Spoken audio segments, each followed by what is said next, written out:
how to fix missing Instagram notes. So if you're still not getting the Instagram notes updates on your Instagram account or the app, there could be a couple of reasons for this.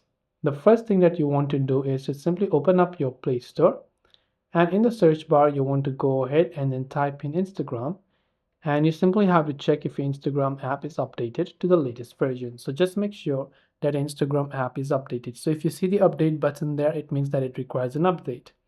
Now after you've done that, you can simply open up Instagram and see if you have gotten the notes update.